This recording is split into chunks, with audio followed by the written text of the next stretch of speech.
만나서 반갑습니다. 잠깐 대부분 저를 모르시는 분들이 계신 것 같아서 잠깐 저를 소개하면 저는 사회 졸업했고요. 박사학위는 사우스웨스턴 베프티스트 티올로지컬 세미너리에서 받았고 신학 부분에서는 조직 신학을 전공했고요. 부전공으로는 종교 개혁사를 이렇게 공부를 했습니다. 그래서 그 부분을 좀 놓고 특히 조직 신학 부분에서는 구속론에 대한 부분들에 관련해서 논문을 쓰게 됐고요. 그렇게 해서 논문을 쓰고 작년 12월에 학위를 받고 12월 28일 날 이렇게 한국으로 들어오게 됐습니다. 특강에 대한 내용은 성경신학의 세틀이라는 큰 제목 속에서 사실은 현장에 계신 여러 선교사님들이 현장에 또 세계에 있는 선교사라든가 선교 신학에 대한 부분들을 더 자세히 알기 때문에 개인적으로 선교사님들과 신학에 대한 부분이 필요한 부분에 대한 부분들을 잠깐 좀 포럼 비슷하게 이렇게 말씀을 드리고자 할 예정입니다. 먼저 선교사뿐만 아니라 현장에 있는 목사님들의 역할에 대한 부분들에 여러 가지 논쟁이 있고 여러 가지 이야기가 있는데 중요하게 저는 선교사님들이 세 가지 중요한 역할이 있다고 생각하고 있습니다. 또 어떤 목사님과 이렇게 대화를 하면서 그 부분을 다시 한번 확인하게 됐는데요. 무엇보다도 전도자로서 예수 그리스도라는 복음을 현장에 정확하게 실질적으로 증거하는 일을 하는 것이 우리 모든 또 선교사님들 또 목사님들이 감당해야 될 일인 것입니다. 근데 이 전도자로 끝나는 것이 아니라 이 사람들을 실제적으로 키우고 양육해서 하나님의 사람으로 세워서 또 다른 일을 할 수 있도록 하는 목회자의 역할을 또 두 번째로 사실적으로 우리가 감당해야 됩니다. 근데 현장에 이렇게 전도자의 역할과 목회자의 역할을 잘 하시는 분들 또 한쪽에 방향 중점이 있지만 이렇게 하시는 분들이 있는데 세 번째 부분이 이 선교사님들 목사님들이 현장에서 신학자의 역할을 또 감당해야 되는데 이 부분이 요즘 많이 약해졌습니다. 그래서 정확한 복음을 전달하기 위해서 성도들과 현장에 있는 사역자들 정확한 교리라든가 이런 내용들을 가르치는 일을 이렇게 분명히 해야 됩니다. 그래서 우리가 성경에 보면 바울이 이런 목회자, 전도자, 신학자 이 세 부분의 역할을 동시에 감당했던 그 일을 했던 중요한 모델로 서 있습니다. 우리가 종교개혁 시대에 보면 루터와 칼빈이 좀 많은 일들을 했죠. 루터 같은 경우는 성경을 독일어로 번역도 하고요. 또 중요한 또 대학에서 강의도 하기도 했습니다. 그리고 칼빈도 물론 목회도 하고 또 제네바 대학에서 가르치기도 했습니다. 근데 이 두 부분의 또 중요한 종교개혁자들이 목회자와 어떤 신학자의 역할을 잘 했는데 이런 전도자의 이 부분이 좀 약했습니다. 그래서 사실은 성경에 바울 이후에 이 세 가지 균형을 이뤄서 이렇게 했던 사람들이 좀 많이 없습니다. 그래서 우리가 현장에 여러분 선교사님들이 이 세 가지 역할을 생각하면서 사역을 하시는 게 좀 중요하다는 부분들을 좀 제가 좀 부착했습니다. 오늘날 물론 많은 교단이라든가 많은 단체에서 팀 선교로 해서 같이 한 지역에 한 나라에 들어가서 팀을 이뤄서 각 파트를 분배를 해서 어떤 사람은 가르치기도 하고 여러 가지 이렇게 역할을 나눠서 하기도 하지만 그래도 기본적으로는 세 가지 역할을 다 할 수 있도록 훈련이 돼야 되고 또 그 부분이 여러분들 방향을 잡고 준비해야 된다고 이렇게 생각이 들었습니다. 또 선교사님뿐만 아니라 현장에 있는 모든 성도들이 현장에 선교사로 부르심을 받았는데 이 의미는 분명히 복음을 정확하게 증거하는 전도자들 그들을 돕도록 세워야 되고요. 또 현장에서 그들을 전도하는 그 사람 또 영접한 사람을 양육할 수 있도록 목회자의 역할을 할 수 있도록 그들을 돕는 것이고 틀린 교리와 내용이 아니라 바른 복음의 내용들을 전달하고 또 가르칠 수 있도록 일반 성도들도 이런 신학의 부분들에서 교육이 돼야 되고 그 교육이 분명히 선교사님들과 아니면 목사님들을 통해서 이루어져야 되는 것이 분명한 이유입니다. 근데 현장에서 아니면 여러분 만나는 분들 중에서 교리나 그런 신학 같은 거 필요 없고 우리는 성경만 믿는다. 성경을 따라가면 된다라고 말하시는 분들이나 아니면 뭐 단체라든가 그 사람들을 만날 수 있습니다. 근데 성경 자체를 해석하는 그 자체가 신학입니다. 그러니까 신학이 없는 신앙 자체가 없습니다. 신학 자체가 우리가 믿는 부분들이 체계화되고 만들어지기 때문에 그 부분에서 분명히 신학이라는 부분과 떨어진 신앙생활이라든가 아니면 뭐 우리 교회에 그런 것들이 있을 수가 없습니다. 그래서 꼭 신학이라는 부분들이 반드시 전달돼야 됩니다. 그렇다면 잠깐 성경에서 이런 신학 교육에 대한 부분들과 관련된 부분을 잠깐 살펴보고요. 다음 부분에 좀 얘기를 말씀드리겠습니다. 사도행전 5장 42절을 보면 제가 말씀을 읽어드리겠습니다. 잘 아는 말씀인데요.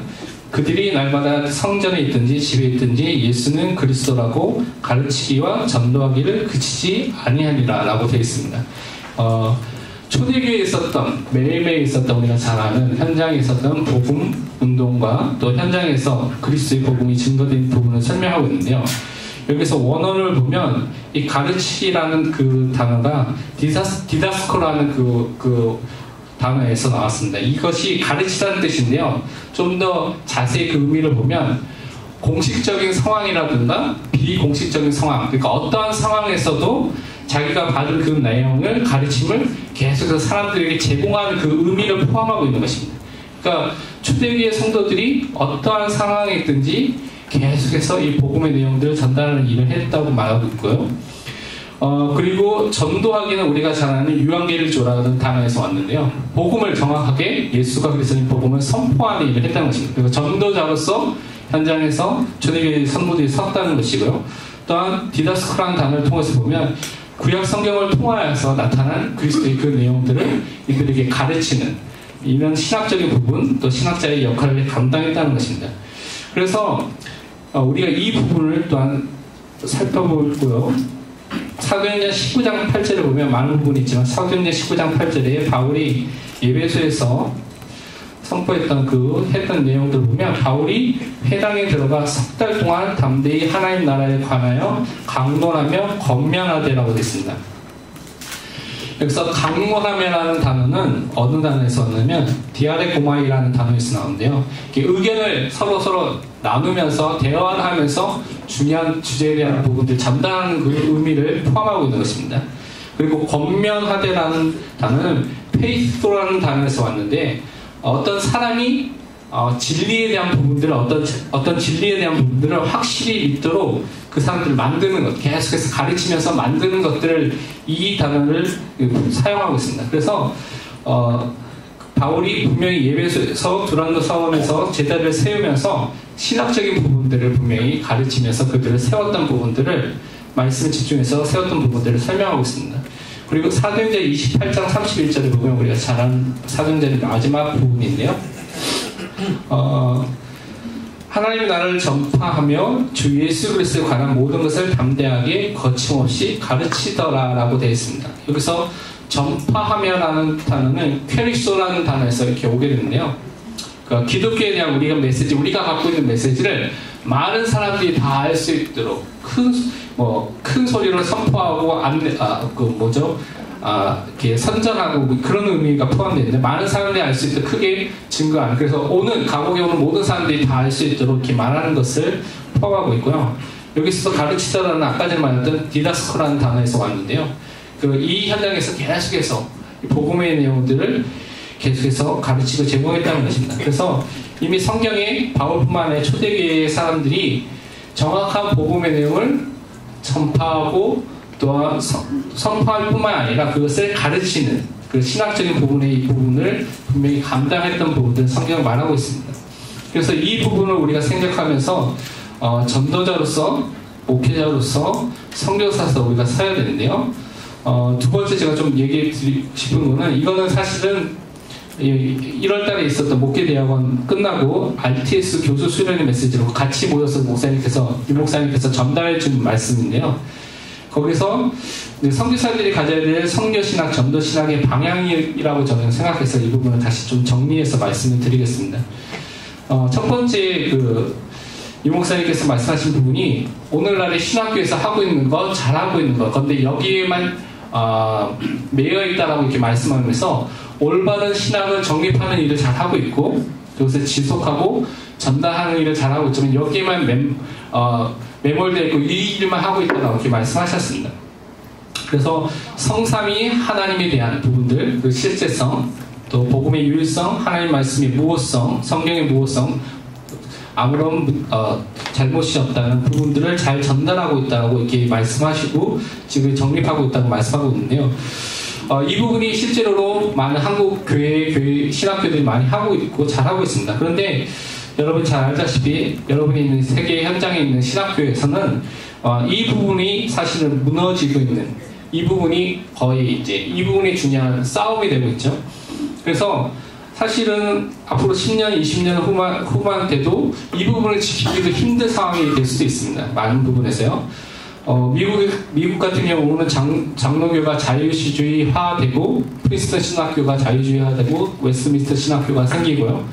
그러면서 많은 이제 메인라인이라고 하는 장로교, 감리교 이런 많은 주로 루터교라는 그 메인라인에 있는 신학교와 교회들이 자유주의화 되어버렸습니다. 그리고 그것들이 왜 그러냐면 신학교가 자유주의화 되면서 거기서 나오는 목회자들을 통하여서 또 모든 교단들이 자유주의화되는 그런 제공이 됐고요. 특히 오늘날엔 뭐 동성애 문제도 있고 여러 가지 문제들이 실질적으로 이런 교회와 또 신학교와 많은 부분들을 공격하고 있습니다. 그래서 사실은 이 올바른 신학을 정립하고 지속하고 전달하는 것만 해도 큰 사역을 하는 것입니다. 그래서 여러분이 있는 현장에서 이 일만 해도 여러분이 큰 사역을 하는 것인데요. 그것으로 끝나는 것이 아니라 유 목사님께서 우리가 그렇다면 앞으로 RTS가 가야 될 방향, 그러니까 다른 말로 신학생을 키우고 또 우리가 신학을 해야 될 부분의 방향에 대한 4가지 신학에 대한 방향을 말씀하셨는데 전도 신학을 정립하고 목회 신학을 정립하고 영성 치유 신학을 정립하고 렘넌트 신학을 정립해야 된다는 부분들을 쭉 이야기하셨습니다. 근데 크게 자세하게 이야기하는 것이 아니라 그 큰 주제에 대한 주제를 이렇게 던져주셨는데요. 전도 신학에 대한 부분들을 좀 제가 듣고 생각하면서 현장을 바르게 볼 수 있도록 우리 신학을 정립하는 것입니다. 물론 있었던 많은 중요한 신학의 내용들을 정리하고 또 볼 수 있도록 하는 것이죠. 그래서 전도자의 삶의 응답 62가지 우리가 붙잡고 있는 그 응답의 삶을 살 수 있도록 하는 것이다라고 유 목사님께서 말씀해 주셨는데 저는 이것을 보면서 신학이 우리가 갖고 있는 올바른 신학이라는 이 내용들이 현장에 실제로 적용되는 현장화되는 것이다라는 부분으로 저는 좀 붙잡게 됐습니다. 그래서 모든 성도, 모든 현장, 모든 것에서 이 복음과 전도와 그 관점에서 볼 수 있도록 신학 교육을 하는 또 그것이 정립될 수 있도록 하는 것이다라고 좀 붙잡게 됐고요. 목회 신학에 대한 부분들은 교회와 성도 안에서 다른 이 복음의 내용들이 전달되고 가르치는 것으로 끝나는 것이 아니라 다음 세대의 교회와 사역자들을 든든히 세울 수 있을 만큼 그 일을 감당하는 것이다라고 이렇게 설명해 주셨는데 그것을 좀 생각해보면서 신학이라는 그 내용이 우리가 갖고 있는 올바른 신학이 교회에 진짜 들어갈 수 있도록 그래서 교회화가 돼서 많은 사람들이 계속해서 전달될 수 있도록 그래서 교회 안에 바른 신학 교육이 이루어질 수 있도록 우리가 이것을 붙잡고 기도해야겠다는 부분들을 저는 말씀을 들으면서 좀 붙잡게 됐습니다. 그리고 영성치유 신학에 대한 부분은 영적 문제, 정신병 문제, 중독 문제에 있는 사람들에 대한 부분들을 보면서 이 사람들을 살리는 부분을 설명해 주셨는데요.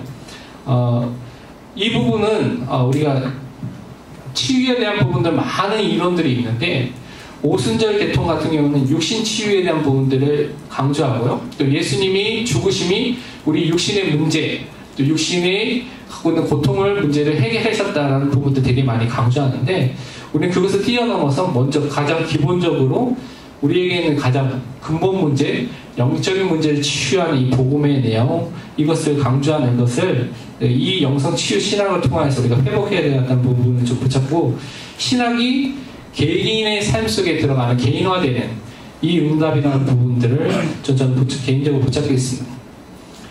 그리고 렘넌트 신학에 대한 부분이 마지막으로 말씀하시면서 우리가 사는 남은 자, 남을 자, 남는 자 이야기를 흩어진 자 이렇게 쭉 이야기를 해주셨는데요. 이 부분을 좀 말씀 받으면서 복음 가진 자 그 한 사람이 현장을 살릴 수 있는 사람으로 설 수 있도록 만드는 그 신학이라는 부분들로 좀 묵상이 되고 좀 붙잡게 되는데, 그래서 신학이 그냥 끝나는 것이 아니라 이게 미래와 연결될 수 있는, 미래화되는 그 작업을 하는 것이다라는 부분들을 좀 붙잡게 됐습니다. 그래서 우리 렘넌트뿐만 아니라 모든 성도들이 정체성 속에 바른 신앙의 내용들이 담겨서 그 신앙이 또 전달될 수 있도록 하는 것이 우리가 분명히 감당하고 해야 될 일이다라는 것들을 좀 붙잡게 됐습니다. 그래서 제가 해외에서 공부하면서 13년 좀 넘게 공부를 하게 됐는데요. 그래서 뭐 많은 현장에서 또 나름대로 캠프도 하고 사람들 만나고, 또 특히 저는 미국 현장에 있었기 때문에 교회는 정말 많고, 제가 만났던 거의 80% 이상 90% 가까이 있는 학생들이 교회 배경이라든가 아니면 카톨릭 배경을 갖고 있었던데, 정확한 복음의 내용, 복음의 본질에 대한 부분들을 알고 있는 사람들이 거의 없었습니다. 수백 명이 넘는 사람들을 만나봤을 때 여러분도 뭐 현장에서 그렇게 경험하셨겠지만, 그래서 이런 바른 복음의 내용들이 전달돼야 되고 그 교회 안에서 가르쳐야 되는 부분의 중요성을 다시 한번 또 붙잡게 되고, 그러면서 이 일을 선교사님들이 한다는 것이 너무나 중요하다, 선교사님들이 이 일에 쓰임받는 것이 너무나 중요하다라는 부분들도 붙잡게 됐습니다. 그래서 우리가 여러분들이 올바른 신학을 여러분이 먼저 붙잡고, 그것을 현장에 또 여러분의 교회에 또 많은 개인들에게, 렘넌트들에게 전달하는 것이 전도신학과, 목회신학과, 영성치유신학과, 또 렘넌트 신학이라는 부분의 응답에 문이 열리는, 그 응답을 시작하는 것이다 라는 부분으로 저는 유 목사님 RTS 교수 수련의 메시지를 좀 정리하고요, 그것을 좀 여러분에게 다시 한번 또 포럼하고 나누고 싶었습니다. 뭐 여러분이 많은 내용들이 계속 제가 그냥 짧게 결론을 말씀드리겠습니다. 쓰지 않고 했기 때문에 빨리빨리 말하려고 했는데, 첫 번째는 그래서 선교사님들이 이 성도라든가 현장에 있는 사람들이 가르치기 위해서는 개인적으로 신학을 좀 계속해서 공부를 계속 꾸준히 하셨으면 좋겠다는 그 생각이 들었습니다. 그래서 많은 책을 읽는 것이 아니라 중요하게 여러분이 뭐 조직신학 책이라든가 중요한 책 한 권 정도를 계속 반복해서 계속해서 학습하고 그 내용들을 전달할 수 있는 그런 준비를 하시는 게 좀 좋겠다는 그 생각이 들었습니다. 왜 그러냐면 현장에 이 미국 같은 경우에도 최근에 안상중의회가 활동을 되게 많이 하거든요. 그 안상중의회가 어떻게 활동하냐면 그 휴대폰에 비디오 클립을 담아와서 그 학생들에게 영어로 다 자막 다 설명되어 있어서 현지인 학생들에게 보여주고, 이렇게 현지인 학생들이 보도록 해서 거기에 대해서 배우고 싶으면 이제 시작해서 이렇게 그 학생들을 이렇게 교육시키는. 그래서 한 2년 전에는 한국 사역자하고 현지인 사역자가 같이 다니면서 그렇게 사역을 했거든요. 근데 2년 정도? 2년이 좀 넘었겠죠. 한 2, 3년 전에 근데인데, 제가 오기 전에 2018년에 보니까 아예 이제 한국인 사역자가 같이 안 가고요. 외국인, 그러니까 미국 학생들이 2명이 팀을 이뤄서 현재 그 캠퍼스에서 그렇게 전도를 지금 하고 있습니다. 이렇게 하고 있는 게 실제적인 상황인데요. 근데 많은 현장에 있는 학생들이 신학에 대한 내용이 정리되어 있지 않기 때문에 하나님의 형상에 대한 부분을 설명하면서 남자와 여자로 창조하다든지 하나님도 남자와 여자가 있다, 뭐 이런 부분과 연결돼서 하면 그냥 그게 논리적으로 보면 그게 맞잖아요. 이게 그 문자적으로 보면 잘못 해석하면 그렇게 되잖아요, 사람들이. 그러니까 올바른 신학의 전체, 조직신학의 전체를 통화해서 설명하지 않으면, 영이신 하나님에 대한 부분과 많은 부분을 설명하지 않으면 오해할 수 있는 부분들이 있다고, 사람들이. 근데 신학 교육이 안 되니까 그렇게 되었고 속는 사람들이 많이 있는 것을 보게 됩니다. 그래서 우리가 좀 조직신학과 많은 신학의 부분들을 정리하고 공부하고 전달하는 일을 해야 되겠고요. 두 번째로 그래서 필요한 게 뭐 예전에 유 목사님도 하셨는데요. 교리에 대한 부분들을 교육하는, 이게 예전에는 뭐 우리가 잘 알다시피 수요 예배나 아니면 주일 저녁 예배에 웨스트민스터 대교리 문답이라든가 소요일 문답이라든가 아니면 하이델베르크 교리 문답이라든가 지금도 미국에서 하는 교단들이 있는데요. 이 부분들 아니면 뭐 간단한 조직신학에 대한 책이라든가 이런 부분들이 성도들에게 전달될 수 있다. 그래서 이런 중요한 복음의 내용들이 전체적으로 조직신학뿐만 아니라 성경신학을 통해서 전체적으로 정리가 될 수 있도록 도와주는 일들을 우리가 감당해야 되겠다라는 부분들 다시 한번 좀 부탁드리겠습니다. 그래서 우리가 이런 부분을 통하여서 우리 모든 성도들과 우리 렘넌트들이 흔들리지 않고 어떤 복음 속에서 설 수 있도록 돕는 전도자로 또 선교사로 설 수 있도록 우리가 서야 되겠습니다. 그래서 여러분들이 그 일 할 수 있도록 저도 돕고 기도를 하도록 하겠습니다. 감사합니다.